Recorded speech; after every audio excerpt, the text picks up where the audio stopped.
welcome to Access to Iowa City, your news show about disability. Tonight we're going to have a very interesting show. First of all, I'd like to introduce my new co-anchor, Ashley Older, which will be here from now on. Welcome. Thank you, to Keith. the show. Yes, I'm happy to be here. Thank you. And tonight we have a very good show. We have the Chief Development Officer from Waypoint, Corinne Ramler. Welcome to the show. Thank you very much, Keith. I'm happy to be here. Okay, Ashley, you can start. All right. Corinne, can you tell us about what you do at Waypoint Services? Yes, Waypoint is a nonprofit organization. We are in Cedar Rapids, but we also serve not only Lynn County, but also Benton and Jones counties. We provide services to women and kids who are in crisis due to homelessness, or if they're living in poverty, or if they're victims of domestic violence and sexual assault. And we also are the largest child care provider in Cedar Rapids. We serve about 600 children with child care every day. Is most of this done at Waypoint itself or on site? We are centrally located in downtown Cedar Rapids at a facility, but we do have additional sites throughout Cedar Rapids. We have our homeless shelter and all of our domestic violence and sexual assault advocacy services located in our main facility, as well as one of our early childhood centers. And then we have 3 different early child care centers that are located throughout Cedar Rapids. And then we have before and after school care at 11 different elementary schools in Cedar Rapids. And then we also have 1 domestic violence and sexual assault office in Vinton, Iowa, which serves Benton County, and then also another one in Anamosa, Iowa, which serves Jones County. Is there a mission that you're striving for through your services? Yeah, our mission is to strengthen and empower individuals who are dealing with homelessness, poverty, domestic violence, or sexual assault. We also strive to give children the essential skills that they need so that they're ready for kindergarten and that they're being cared for before and after school. Without getting too personal, could you tell us what type of help can be accomplished? Yes, at Waypoint, what we can do is help families who are in emergency situations. We can provide, some of our programs at Waypoint include a homeless shelter. It's called the Madge Phillips Center, and it is a shelter where women and children can come and live at for up to 30 days. And when they come into shelter, they get all of the essential things like clothing and food and toiletries. But most importantly, I think they are connected with one of our case managers who really tries to identify how they became homeless, what happened in their life, and really tries to help them map out a plan with some goals.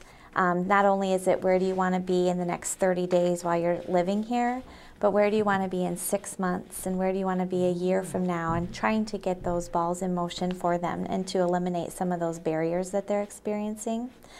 For most of our families that we serve at our homeless shelter, it's, they can get a job, but the job doesn't pay enough for them to make ends meet. And so they find themselves in situations where they're not able to pay their rent or their car payment or their utilities, and it spirals and they end up homeless. We also have at Waypoint a program that's called the Daytime Resource Program, and That program last year we served over 3,100 women and children at, and it is available at Waypoint. It's a drop-in program Monday through Friday. Individuals can come between 9 a.m. and 5 p.m. and they can pick up a bag of groceries. They can get some toiletries, diapers, shampoo, conditioner, all of those things. They can also use our laundry services. We have 3 commercial washers and dryers that they can utilize for $2 for 2 hours, which beats any laundromat in town. And they can also talk to our case managers. We have a job board up, lots of resources. So for our homeless and housing and poverty services, I feel like what Waypoint does is we meet their basic needs, and then we open doors to all of the community resources that are available to people so that they can start, like I said, mapping out a long-term plan that will help them hopefully have a self-sufficient life and you know, be able to afford the kinds of things that they're wanting. Also at Waypoint, our domestic violence and sexual assault services is another program element. We have counseling services available one-on-one. We also have a crisis line that's available 24/7 that victims or even their family members or support systems can call if they're looking for emergency information. Last year we received over 4,000 calls on that. We also do advocacy. So if a rape occurs or an assault occurs, our advocates are automatically called by the 2 emergency rooms of the hospitals in Cedar Rapids, St. Luke's Hospital and Mercy Medical Center. And our advocates can, they automatically go to the emergency room and they help victims through the questioning. The questions that they might have. For most people who have gone through a trauma, you know, just having that non-objective person there to just answer questions like, you know, what if I press charges, or what if I decide not to press charges, what will happen? Or what is a rape examination kit, what will happen if I do that, and making sure also that they have a safe place to go, and if they don't, we provide emergency shelter in a confidential location. So all of those services are, you know, really, I think, making a difference for people who are in a crisis situation and for people in need. How many people was Waypoint able to serve last year? Yeah, last year Waypoint served over 5,000 people. We, as I mentioned, served around 250 with our homeless shelter, 3,100 with our daytime resource program. We served 1,700 new victims of domestic violence and sexual assault last year. And then we also served 600 children in our child care programs. Now that we've heard what the program does and is like, is that your program able to serve people with disabilities? And if so, how much of a change in programming do you need to do? Yes, Waypoint does serve a variety of people with disabilities. We are able to accommodate as best that we can. All of our facilities are handicap accessible with ramps and elevators. Our homeless shelter does have a shower that is wheelchair accessible, so we're able to accommodate that. We have had service dogs living at our shelter on several occasions, as long as there is a medical reason and that they have all their shots and vaccinations. Normally we don't let pets in other than that. Other ways that we're able to accommodate is we have a phone, like a video phone available for people who are deaf or hard of hearing, so we can accommodate that. Also, one of our staff members can do American Sign Language for anyone with that disability. And also, I think, you know, anytime that there's someone that has a disability, our our case managers and our advocates do an amazing job of really making sure that we are doing everything that we can and making those accommodations. And if for some reason Waypoint can't make those accommodations, really helping that client navigate through the systems of finding agencies that can, or also making referrals to other agencies that can support. For example, people with a mental health disability, we have a great relationship with the Abbey Center in Cedar Rapids, and we're able to even have the case manager from the Abbey Center on site at Waypoint to provide evaluations and to make sure that their needs are being met and that we're doing everything we can. Also, for families that are individuals that are leaving our shelter, or even individuals that are not in our shelter but are looking for affordable housing, our advocates also know the locations for affordable housing for people with disabilities. So I think being connected in the community and knowing what those resources are is very beneficial for individuals with disabilities that are coming to our doors for help. Thank you. What area do you think is most difficult to assist a person with disabilities when they come to you at Waypoint? Yeah, there has been a couple of difficult areas. I mean, we are not an assisted living program especially at our homeless shelter. So there have been some situations where the client does need to be somewhat self-sufficient as far as bathing and as far as cooking their own meals. We don't provide meals at our shelter. Clients cook for themselves. So there have been some situations where we have not been able to accommodate, but as I mentioned before, we will try to make sure that we get them the help that they need with another service, such as assisted living or another service like that.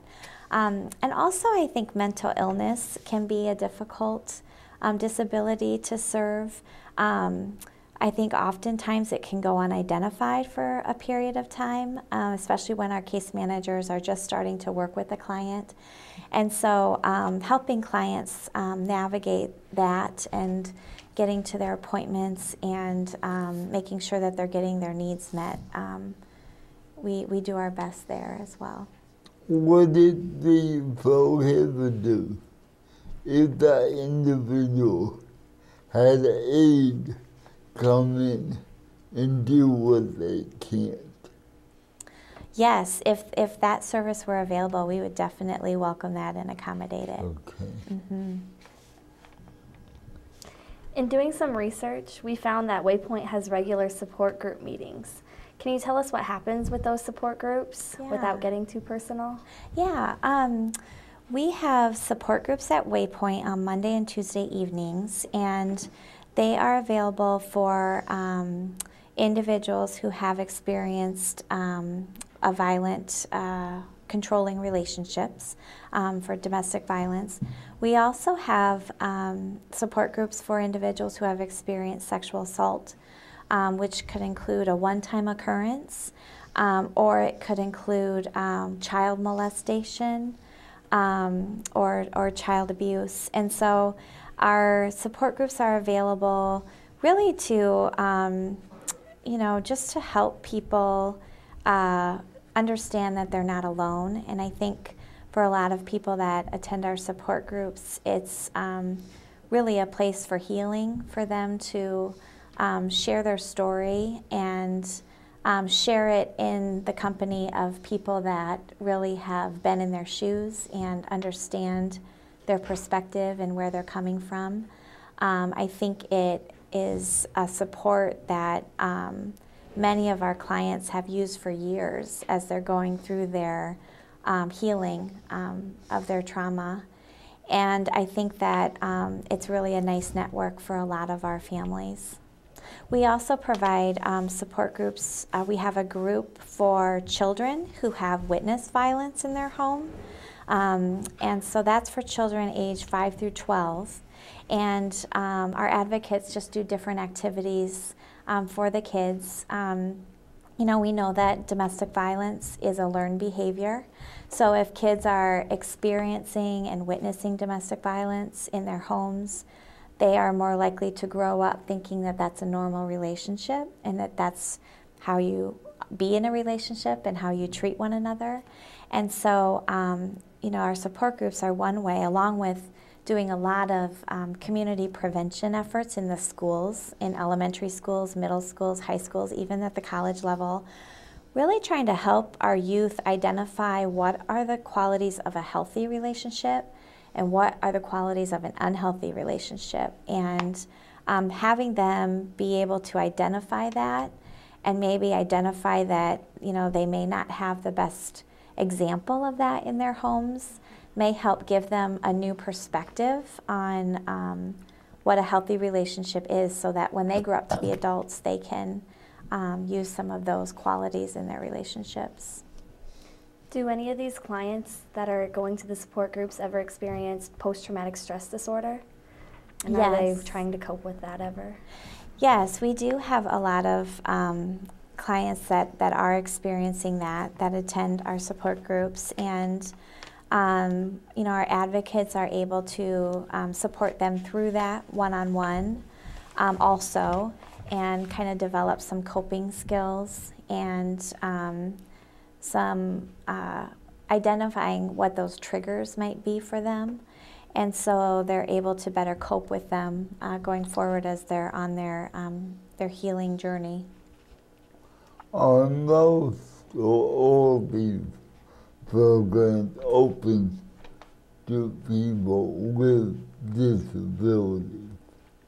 Absolutely. All of our services are available to the community at large, including individuals with disabilities. And like I said, we do our best to accommodate everyone in our community. You know, serving individuals with disabilities or other underserved populations. You know, we've got people with language issues that we try to accommodate with translation services, or individuals with substance abuse issues that we do our best to accommodate whoever comes to our doors. Which program would you say is the most difficult to adapt to accommodate somebody? I would say the program that may be the most difficult could be our overnight shelter. Okay. Just because it's a 24/7 shelter. A lot of our other services are more of a appointment-based type of service where they might come in for services for an hour or so. But any sheltering services that we're providing 24/7 care, you know, we're just with them longer and making those accommodations. So. Okay. Thank you. Here at Access to Independence, we often have to educate people on common misconceptions about people with disabilities. Mm-hmm. Do you ever have to educate people about the common misconceptions about people that you assist at Waypoint? Yes, there are, I think, many misconceptions about homeless people, or even about victims of domestic violence or sexual assault. Some of those include, you know, for our homeless population, I would say, you know, there may be the perception out there of, you know, why don't they just go work and get a job and, you know, like we all do. And I can tell you from the families that we serve at Waypoint, they are very hardworking people that are doing their best to get their life in order and eliminate some of the barriers that they're facing so that they can have a self-sufficient life. That is their ultimate goal. And I think Waypoint does a good job of helping them make that a reality. And as far as domestic violence and sexual assault services, I think that there's misconceptions of, there could be some of why does she stay in the relationship. And I think what people need to understand is that there are a lot of other issues surrounding domestic violence. Some of the tactics that are used in relationships are fear. You know, she may be told that if she leaves, the individual will, you know, they'll hurt her children, or they will, you know, they'll threaten them with whatever is meaningful to the client. And for many of our clients, that is, in their eyes, not an option. They also will use isolation as a tactic. They will isolate the victims, so the victim doesn't have a support system to turn to. And when you're thinking of leaving a relationship like that, it's important to have people around you to help you with all kinds of emotional support, but also just with moving and with all of the things that go along with that. And also another tactic is financial isolation. For a lot of victims, they have not worked, they have no savings account or access to money. So there's a lot of things to figure out before exiting a relationship like that. So some of those kinds of things that we try to educate people on, and those are the types of things that Waypoint is able to support victims with. So if they do desire to leave, that Waypoint can assist them with those types of things. Keith, can you tell us about some of the misconceptions that people have with people with disabilities? Yes, like I in a wheelchair, until somebody actually sits down and discusses with me, they right away take it for granted that I'm mentally challenged. And that is a big problem. Or the biggest one in this area, because there's a lot of group homes, I'll get asked, what group home do I live in? And they're taking for granted that I have to have 24-hour watch over me. When I live in my own apartment, I only have help once a day. Okay. Thank you, Keith. You're welcome. Does Waypoint provide education opportunities about domestic violence and sexual assault? Yes, we do provide education opportunities. We are doing everything we can to educate youth in our community, but also community professionals, people in other nonprofits or in the service field, human resources professionals, so that they understand the dynamics of domestic violence and sexual assault, how to help and support someone who is experiencing those issues.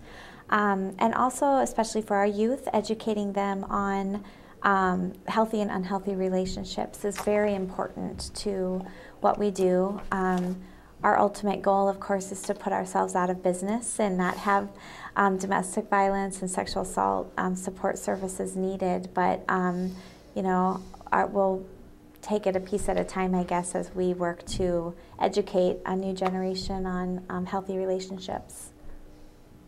When and if your staff ever has injury or disability issues discussed. I'm sorry, I didn't get that question. When and if your staff has injuries, does disability issues come up? And are they discussed? Yes, our staff does undergo training to make sure that, number one, they're aware of how to deal with the variety of disabilities that come our way, and also that they are aware of which community resource to call if we need to contact another resource to provide help, such as the Abbey Center for Mental Health or another service like that. And so they do trainings on a regular basis and have it on a variety of topics, you know, that change every month at their staff trainings. So it's very important to us that we're making sure that our staff members have the knowledge and the skill, necessary to help anyone that comes to us. Okay, thank you. Yes. We've learned a lot about how you advocate for the women who came into the shelter. Can you tell us a little bit more about your child care programs? Yes, our child care programs are wonderful programs that are providing our children with structure and guidance every day. We have 4 early childhood centers that provide care to children who are age infant all the way through 5 years old. Believe it or not, we have curriculum starting all the way with the infants, the toddlers, the 3, 4, and 5-year-olds, where we're really trying to give them the skills that are necessary so that when they go off to kindergarten, that they are ready and that they're ready to be good learners and that they're on track. Recent studies have shown that by the time a child reaches 3rd grade, their confidence in school really determines whether or not they will excel or not. So if a child is entering kindergarten and doesn't know their ABCs or some of the other basic skills next to children that do know them, as they go through kindergarten, they're trying to catch up. 1st grade, they're trying to catch up. If they never do and they reach that 3rd grade mark, it's a pivotal time that children will decide, well, how they feel about school. And so we really try to make sure that all of the kids in a Waypoint program are ready when they leave our preschool classroom. They've got the skills that they need for kindergarten. Our child care is provided Monday through Friday from 6 a.m. to 6 p.m. And part of how the child care part fits with our mission at Waypoint is that we are one of the only agencies or child care programs that provide special financial assistance for families who couldn't afford quality child care. So particularly for single parents who have one income, if they have, for example, 2 children, we actually have financial assistance that would be available to them. So what many people who don't have young children may not realize how expensive childcare is. So at a Waypoint program, which is a pretty average expense compared to other childcare programs in our community, it may cost up to $14,000 a year for 2 children in full-time childcare. And so for families we actually just served a dad, for example, that has 2 children and he works and makes $28,000 a year. And he was juggling his daughters from grandparents to neighbors to friends because he couldn't afford quality childcare, the cost associated with that. But he realized that it wasn't ideal. It was making him often late for work, absent from work. It was putting a strain on his relationships with those people. And most importantly, I think he realized that it was not providing the structure and the learning environments that his daughters needed. And so he came to Waypoint and he was denied assistance from the state of Iowa at $28,000 is just the cutoff mark where you make too much money. But full fee childcare, as I mentioned, was going to be about $14,000 for him. So he knew he was not able to afford that and his rent and car payment and all the other expenses that go along with raising kids.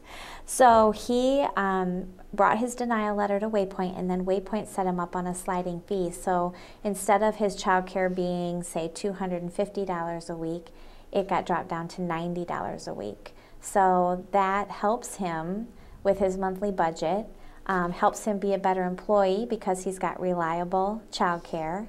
And it also helps his kids. We're making sure that they're learning every day, that they're doing fun activities that are vital to their development, and again, making sure that they're going to be ready for kindergarten and they're going to be successful learners throughout their school career. And once again, Corinne, is this facet of Waypoint, is it able to accommodate disabled kids? Yes, our child care programs are able to accommodate children with disabilities. We have several, and really we work with all of the community resources that are available to this child, working with the parents to make sure that we're able to accommodate their needs and provide an environment that is one that they'll be able to thrive in for whatever their disability is. Our child care programs also have our school age program. I didn't mention that before. We provide before and after school to about 250 kids every day. And again, that's another service that we offer financial support for, and I think maybe the most important service, so that you know, kids aren't going home to an empty house at the end of the day, that after school they're safe and they're in a structured environment. We offer actually a curriculum for our school age program as well, called the 40 Developmental Assets.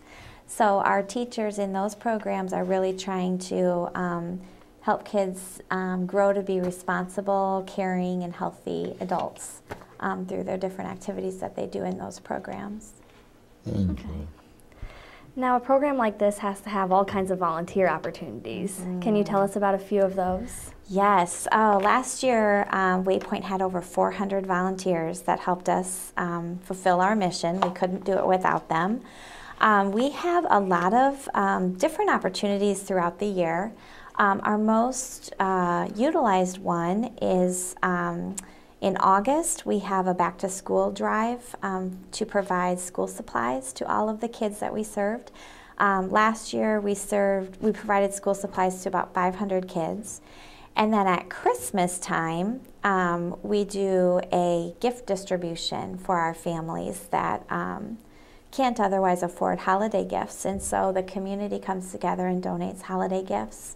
And we had last year right around 200 volunteers that helped us just in November and December getting ready for that distribution. Last year we gave gifts out to about 1,200 kids.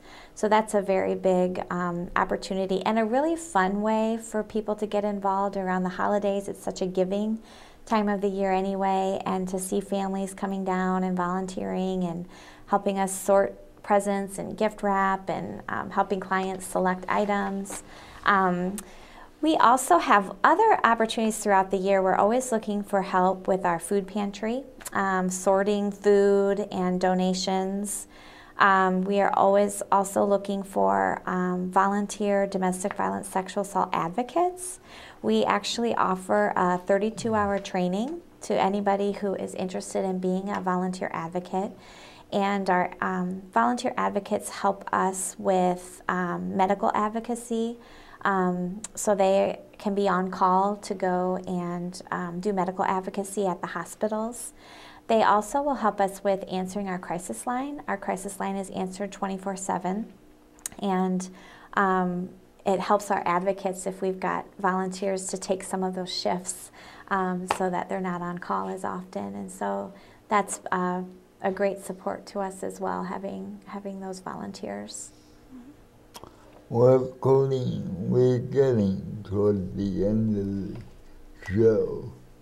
Do you have any more last comments about Waypoint that the audience would like to know?